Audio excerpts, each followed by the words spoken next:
It's Angie Setzer. Welcome back. How are you? I'm good. I can't believe I'm back already. It feels like I was just on Yeah, like last week. So that's and weird and to it me. feels like we've had the same conversations the last three or four Oh yeah. times. With the grains still searching for lows, we're getting close to harvest, aren't we? So we Yeah. had big corn crop. That's why we couldn't get going.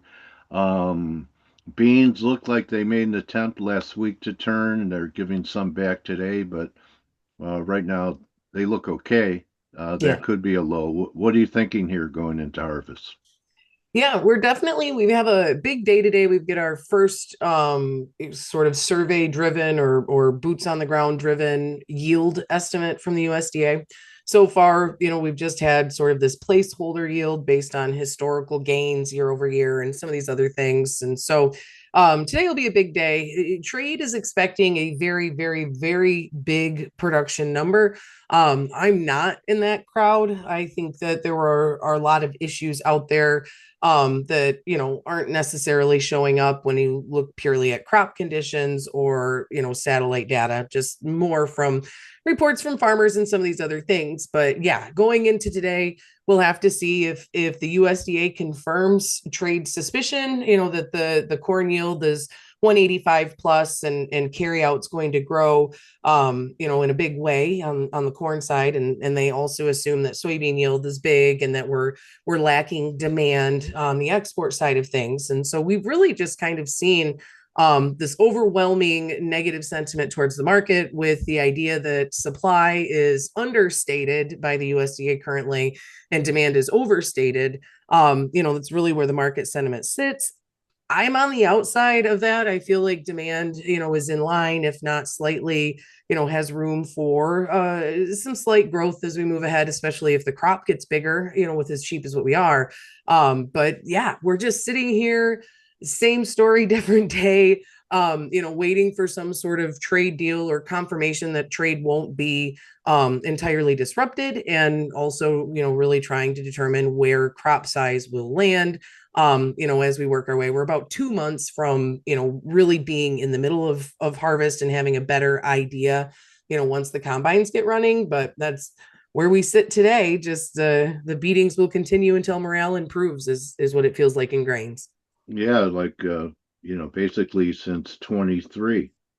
So Yes. we have a couple year base building, and I just want to remind people of how long it took a base to build in the cannabis stocks before something happened. Anyway, I think that these are the most unloved commodities, and if you're a contrarian, you got to keep an eye on them and go with every buy signal you get, Mm-hmm. because these are pretty out of favor. And just like cannabis, just a retrace would be a big move, right? I mean, Mm-hmm. from 13, from 5, that's 8, so halfway back gives you $9 wheat. Same thing in corn, right? So we have $8 corn, we have 4, so it could rally 2 back. It could take you back towards 6, and then beans. We were at $15, and we've held about that's about 6. Why can't we get back to 12? And that's a pretty good move in grain. So, Yeah. do you think that if we, since we've delayed tariffs with China, that perhaps we might get a grain purchase from China? Yeah, I think, I And think would that China. move it? Would that move the market? Kind of give people hope that we haven't lost them? I hope so. I would hope so. Sentiment is so poor at this point. I don't know if anything. Well, I take that back. Yesterday we had, President Trump had put on Truth Social Sunday night that he'd hoped China would quadruple their soybean purchases. First things first, it's basically impossible for them to quadruple their soybean purchases from a year ago. They'd basically soak up the bulk of the crop, and we don't need that. We have pretty significant domestic demand. Yeah. But China does really have to come in and purchase just to kind of fulfill their market needs, probably 15 to 20 million metric tons, or around 800 million bushel of soybeans here before the end of the calendar year. And so China is going to have to come in. I think China has been using this as leverage, though. Yeah. Obviously they want to be pressured to make the purchase, because once they make the purchases that they need to make in general, simply because their Anyway, market dictates right. it, it gains them political clout. So, the biggest thing that I'm looking at right now, hurdle wise, when it comes to China trade relations, is this sort of claim, by Beijing that the H2O chip has some backdoor security concerns. You saw overnight, Beijing had told the government entities not to use that chip. To me, I feel like, that I think the chip side of things, the AI chip component in this whole Yeah. entire conversation brings That's a everything. yeah. And so I think if they can satisfy China's demands for being like, hey, we want to buy what we want to buy, let us buy it, because they've seen so many export controls. I think then they toss us the bone on the grain purchases. It fits for them, it works for them. They need to secure the supply. And I don't see them boosting their purchases in a super big way. We really don't want, I'd rather they not, honestly, really upset this market like we saw in 2020, where they came in and bought, well out of line of what was expected, and well out of line of what economics would dictate. We don't want to get crazy, but we would like to see some level of business and some level of certainty as we move forward. And I think we're gaining it very slowly. Okay.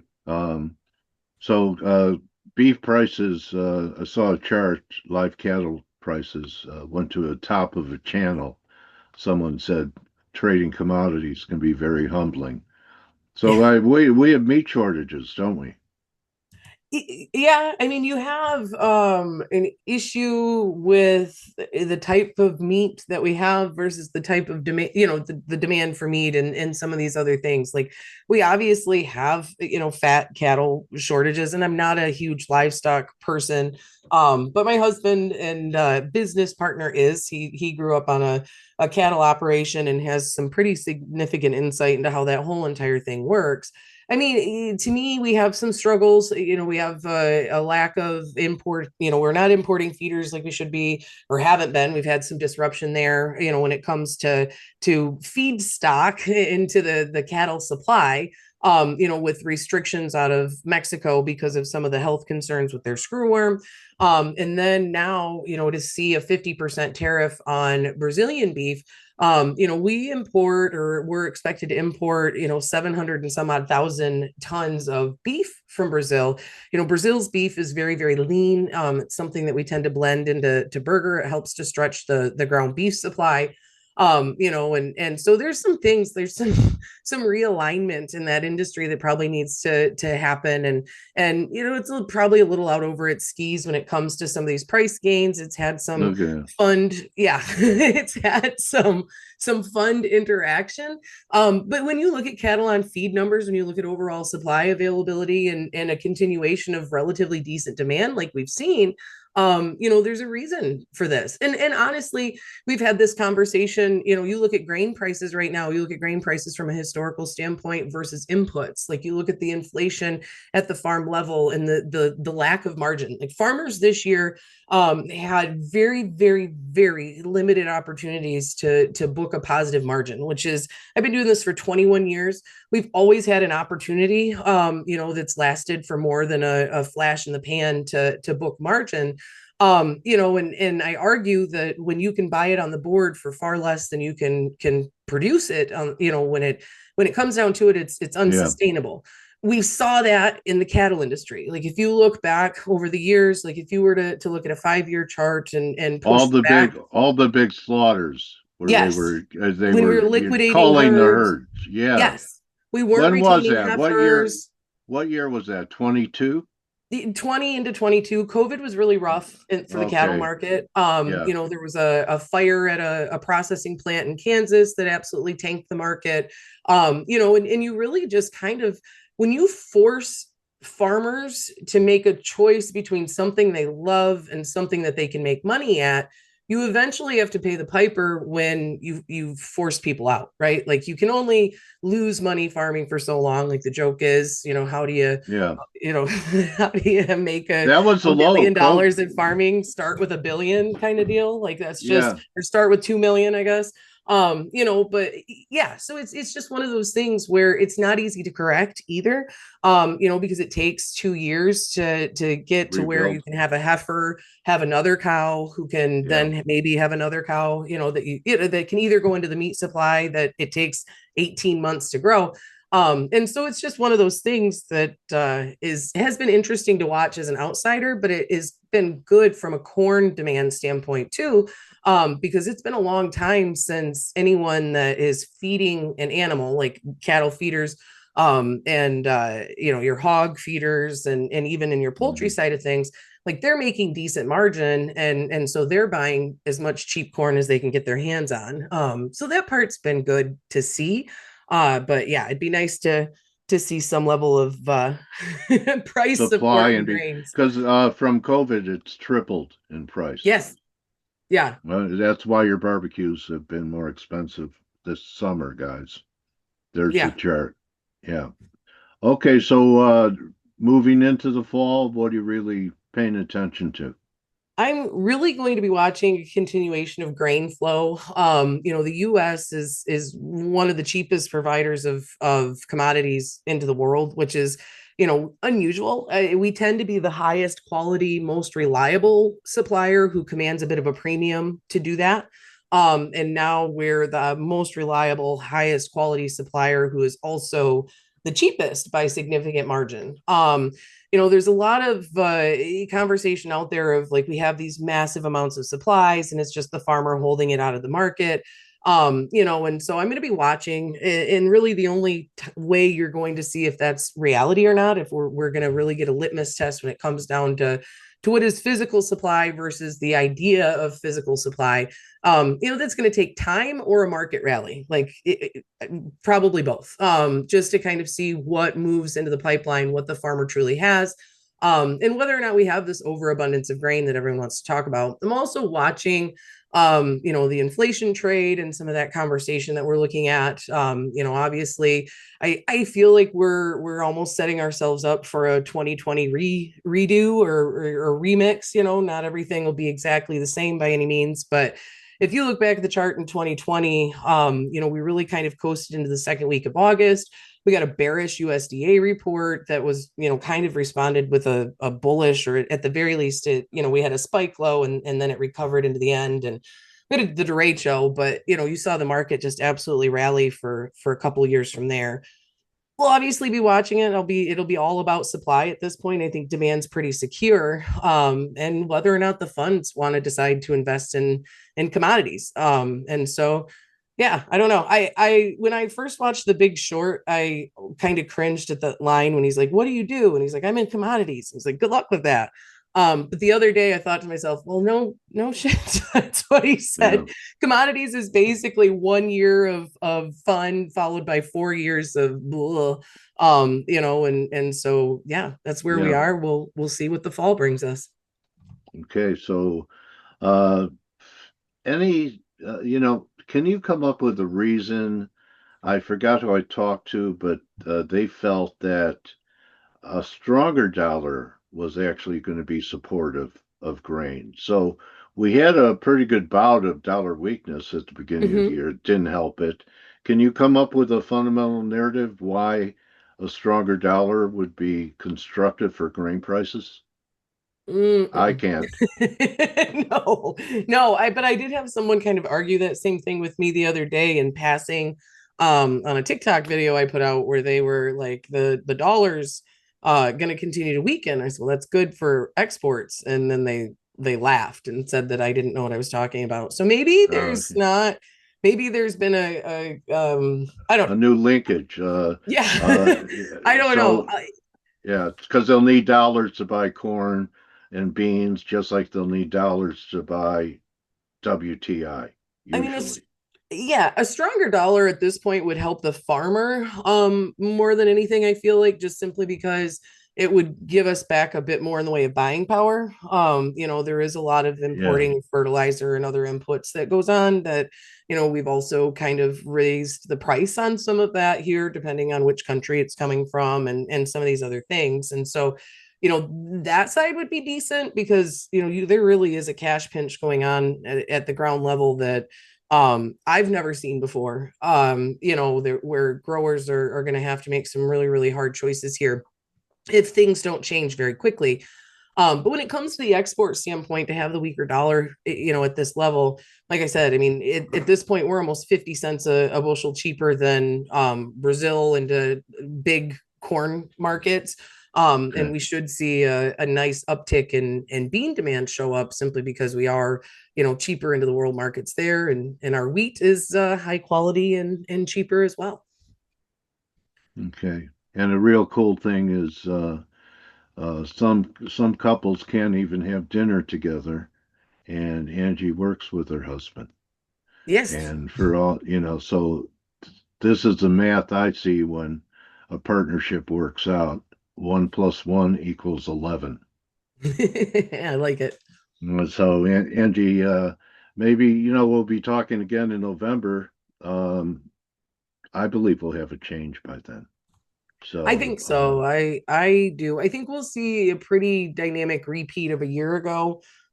Maybe shifted a little bit further forward. And there's just a lot of things. Obviously, we're going to be watching geopolitically with Russia and right. Ukraine, and Yeah. this, that, and the other thing. But I agree. Yeah. I'll look forward to it. Yeah. I Because think we're Russia, excited. Ukraine, if they do settle things, which, I'm cynical, that would have something to do with grain supply too. It, yeah. Right. Yeah, it could. I mean, at this point, we haven't seen an interruption in grain flow, really since the start of the war. But a lot of folks will think peace automatically is bearish to grains long term. Right. But peace is good as a whole. Like peace provides, certainty, stability. But yeah, we'll have to see what Friday brings. I too am pretty skeptical. I'm not really sure Russia's it, but maybe the threat of the secondary sanctions worked or whatever. Yeah. We'll see. If it'd probably be helpful for the China U.S. trade conversation if we could come up with some sort of um, you know, solution. How about a guess from you on the harvest low? I think we're What pretty close to time? it. I Okay. think we're going to be early this year. I honestly, I do think that I think December corn bottomed out around 396 Okay. last week. I think you're probably Okay. going to be right around that level. Maybe we test the 385 mark, but I think it comes sooner than later. You heard this first. Write it down, Angie Setzer. East corn is bottom. The date is August 12th, 2025. So, Hopefully, I'm right. I probably am yeah. not. I usually am Uh, early, which is just uh, as bad as being wrong. no, it's not. Not if you don't over leverage. It is true. If you over leverage right, you have to be right on time all the time, which is not that feasible. Yeah. So, thank you, Angie. Great talking to you again. I hope you have a great rest of summer, and we'll be talking in November sometime. I'll look forward to it. Thanks for having me. Angie Setzer, follow her on X at the Goddess of Grain. This is her business.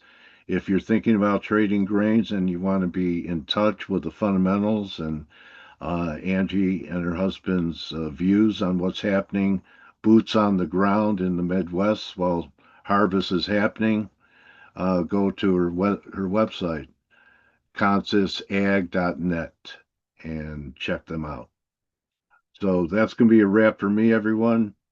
I hope you have a great day the rest of the day. Don't just count your bushels or stalks or ethanol. Count your blessings. See everyone tomorrow. Adios. Hey traders, this is Blake Morrow with Forex Analytix. Thanks for stopping by our YouTube channel. Don't forget to like these videos, share them, and subscribe to our channel so you don't miss any of the content that we provide here for free. Thanks for stopping by. I'll see you in the next video.